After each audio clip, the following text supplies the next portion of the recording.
தமிழ்த்துகள் வழங்கும் பேச்சு போட்டி உரை. ஈதல் இசை பட வாழ்த்தல். அறம் பொருள் இன்பம் என்ற முப்பால் நூல் திருக்குறள். உலக பொதுமறையான இந்நூல் அறத்தை முதலில் வைத்துள்ளது சிறப்பு. அரண் எனப்பட்டதே இல்வாழ்க்கை என்கிறார் வள்ளுவர். அறம் செய்து பழகு என்பதே நம் முன்னோர் வாழ்க்கை. தலை 7 வள்ளல்கள், கடை 7 வள்ளல்கள், இடை 7 வள்ளல்கள் என்ற வரிசை இருக்கிறது.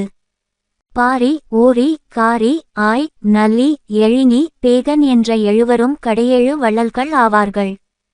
இறப்பது இழிவானது, இல்லை என்பது அதனினும் இழிவானது.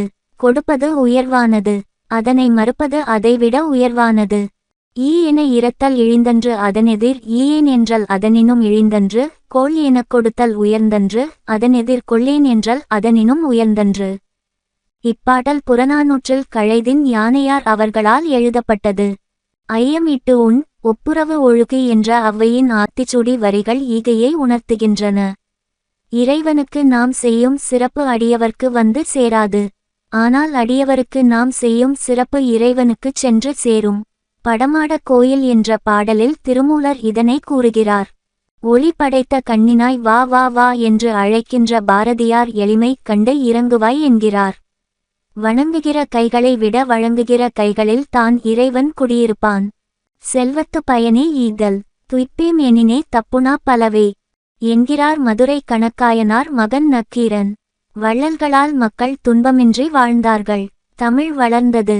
கம்பருக்குச் சடையப்ப வள்ளல், உமர்புலவருக்குச் சீதக்காதி வள்ளல் என்பதை நாம் அறிவோம்.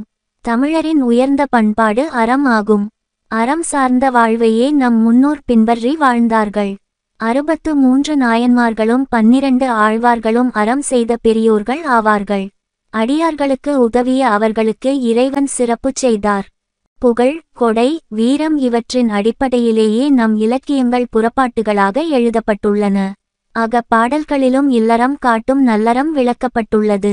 புகழ்பட வாழ வேண்டும் என்றால் ஈதல் அவசியம். ஈதல் இசைப்பட வாழ்த்தல் அதுவல்லது. ஊதியம் இல்லை உயிர்க்கு என்கிறார் திருவள்ளுவர். இது கணினி காலம். சுயநலம் மேலோங்கி நிற்கிறது. ஈதல் என்ற பண்பு அருகி வருகிறது. வளரும் இளம் தலைமுறைக்கு ஈகையின் அவசியத்தை வலியுறுத்த வேண்டும். அடுத்தவன் பசித்திருக்க தான் உண்பது தமிழர் மரபு இல்லை என கூற வேண்டும்.